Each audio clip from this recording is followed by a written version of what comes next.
Bismillahirrahmanirrahim. Assalamu alaikum students. I hope you all are fine. I am your biology teacher Sadia Akbar.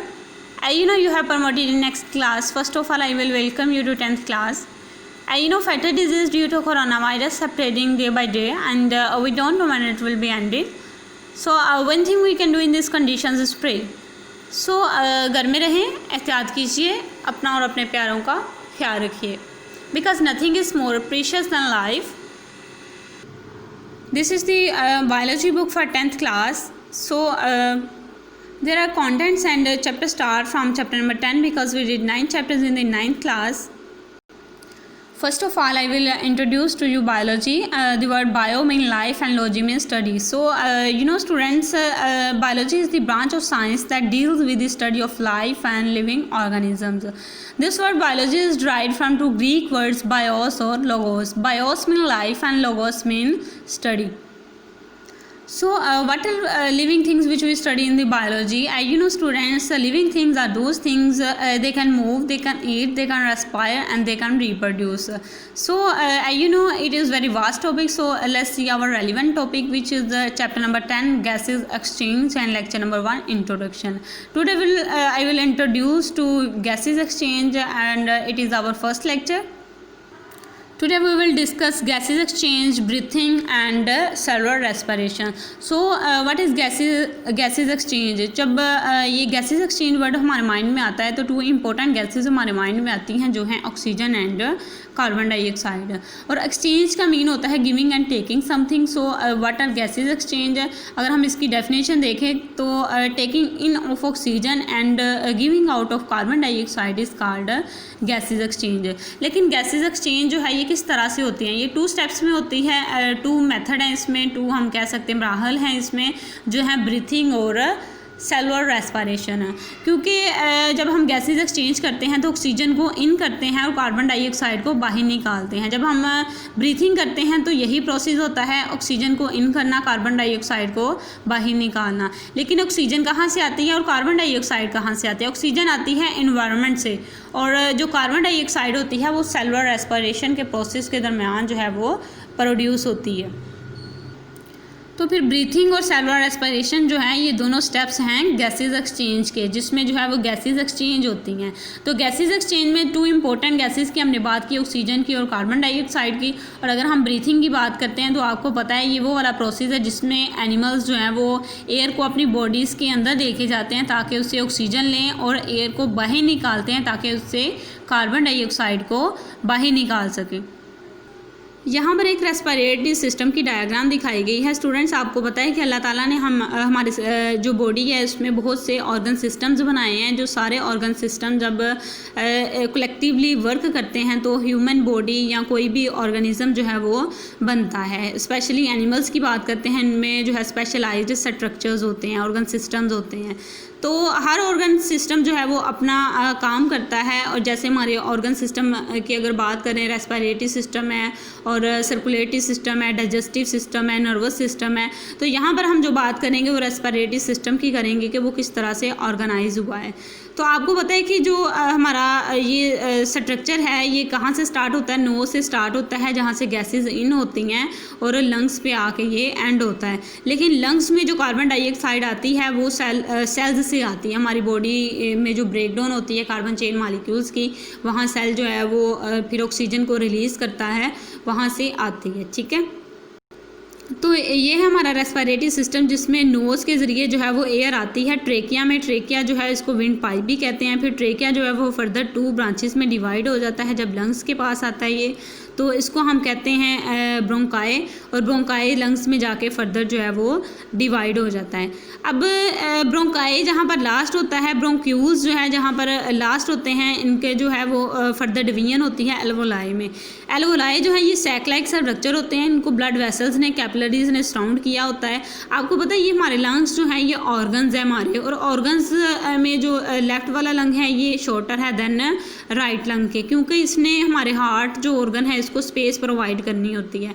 अब हमारे heart का काम ये है कि वो डीऑक्सीजनेटेड ब्लड सारी बॉडी से लेता है और ऑक्सीजनेटेड ब्लड जो है वो सारी बॉडी को प्रोवाइड करता है। अब ये ऑक्सीजनेटेड ब्लड जो है वो जैसे ही हमारे बॉडी में जाता है तो ये सारे पार्ट्स को जो है वो प्रोवाइड हो जाता है।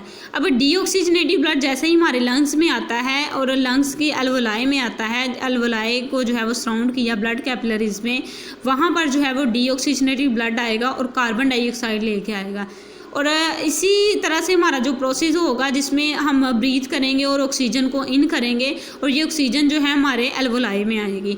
अब ऑक्सीजन को हमने इन किया है और कार्बन डाइऑक्साइड को हम यहाँ से बॉडी से लेके आए हैं। अब इस पॉइंट पे, एल्वोलाई पॉइंट पे जो है ऑक्सीजन भी हमारे पास आ गई है और कार्बन डाइऑक्साइड भी। अब यहाँ पर गैसेज जो है वो एक्सचेंज होंगी, कार्बन डाइऑक्साइड जो है वो आउट होगी और जो ऑक्सीजन है वो इन होगी।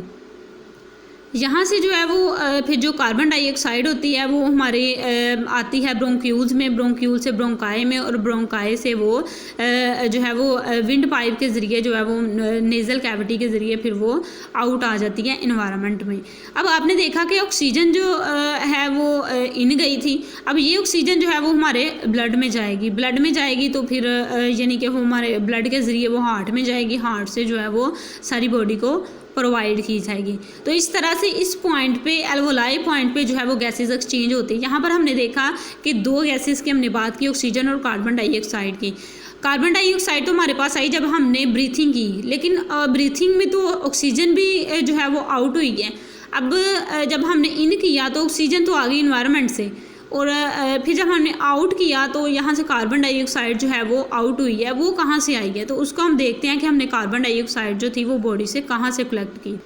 तो हम देखते हैं सेलुलर रेस्पिरेशन का प्रोसेस। सेलुलर रेस्पिरेशन यानी कि रेस्पिरेशन जो सेल के अंदर हो रही है। सेल के अंदर रेस्पिरेशन किस तरह से होती है? ब्रेकडाउन होती है कार्बन चेन मॉलिक्यूल्स की, एनर्जी को वो यूज़ करते हैं यानी कि ऑक्सीजन को वो यूज़ करते हैं और कार्बन डाइऑक्साइड को वो रिमूव करते हैं और ऑक्सीजन को वो रिलीज़ करते हैं। यानी यहाँ पर उसने इस्तेमाल करना है, यूज़ किसको करना है? ऑक्सीजन को, और कार्बन डाइऑक्साइड को बाहर निकाल देना है। ये प्रोसेस किस तरह से होता है? सेल के अंदर होता है ये प्रोसेस, ठीक है। और ये स्टेजेस इसमें जो आती हैं वो ग्लाइकोलाइसिस की, पायरोविक एसिड की, क्रेब्स साइकिल और रेस्पिरेटरी चेन, ये स्टेजेस आती हैं जिसके दौरान ये सारी एनर्जी जो है वो बनती है। अब सेलुलर रेस्पिरेशन जो है वो किस तरह से होती है? हम फूड लेते हैं, फूड जो है वो कंसिस्ट करती है कार्बन मैक्रो मॉलिक्यूल्स पे, उसको माइक्रो मॉलिक्यूल्स में हमने कन्वर्ट करना है, फिर उससे एनर्जी हमें मिलेगी। किस तरह से होगा? अगर हमने फूड ली है तो उसमें ग्लूकोज है और ग्लूकोज की ग्लाइकोलाइसिस में, यानी कि ग्लूकोज की ब्रेकडाउन को ग्लाइकोलाइसिस कहते हैं। इसकी ब्रेकडाउन होगी पायरोविक एसिड के 2 मॉलिक्यूल्स में। अब 2 मॉलिक्यूल जब बनेंगे ये 3 कार्बन कंपाउंड हो गया। अब ये 3 कार्बन कंपाउंड जो है वो क्रेब्स साइकिल में एंटर नहीं होते, तो फिर क्या होता है? ये 3 कार्बन कंपाउंड को चेंज कर दिया जाता है 2 कार्बन कंपाउंड में, जिसको हम एसिटिक एसिड कहते हैं। यहाँ पर ऑक्सीजन जो है वो रिलीज होती है और ये प्रोसेस होता है सेल के साइटोसोल में। और बाकी 3 जो प्रोसेस हम डिस्कस करेंगे वो होंगे माइटोकॉन्ड्रिया में। तो यहाँ पर हम देखते हैं कि साइटोसोल क्या है और माइटोकॉन्ड्रिया क्या है। अगर हम सेल का स्ट्रक्चर यहाँ पर देखें, ये एनिमल सेल का स्ट्रक्चर है। इसमें क्या है कि ये हमारे पास न्यूक्लियस है, इसमें डिफरेंट ऑर्गेनेलीज जो है वो फ्लोट कर रही हैं और मेन जो है वो न्यूक्लियस होता है, फिर endoplasmic reticulum, Golgi body, lysosome, पेरोक्सीसोम्स और माइटोकॉन्ड्रिया। इसके अलावा इसमें साइटोप्लाज्म है जिसमें ये सारी ऑर्गेनेलीज फ्लोट करती हैं।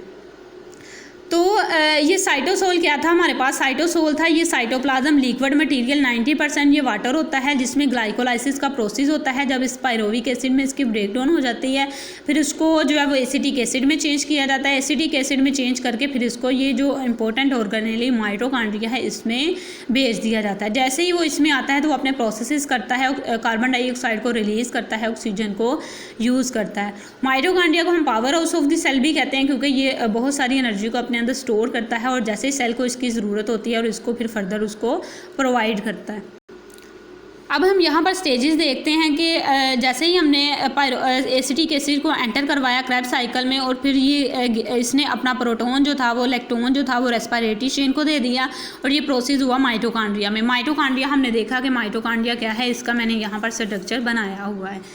फिर जैसे ही रेस्पिरेटरी चेन के पास ये माइटोकॉन्ड्रिया जो इलेक्ट्रॉन था वो आया, तो रेस्पिरेटरी चेन अब कहाँ पर होती है, जो मेम्ब्रेन होती है माइटोकॉन्ड्रिया की, इनर मेम्ब्रेन जो होती है वहाँ पर रेस्पिरेटरी चेन होती है, और इनर मेम्ब्रेन फोल्ड करके क्रिस्टिया बनाती है। क्रिस्टिया में F1 पार्टिकल्स होते हैं। F1 पार्टिकल्स में ATP को सिंथेसाइज करने के लिए एंजाइम्स होते हैं, और ये ATP सिंथेसाइज एंजाइम्स क्या करते हैं, प्रोटॉन को यूज़ करके, प्रोटॉन की एनर्जी को यूज़ करके ATP में कन्वर्ट कर देते हैं, ATP बना देते हैं।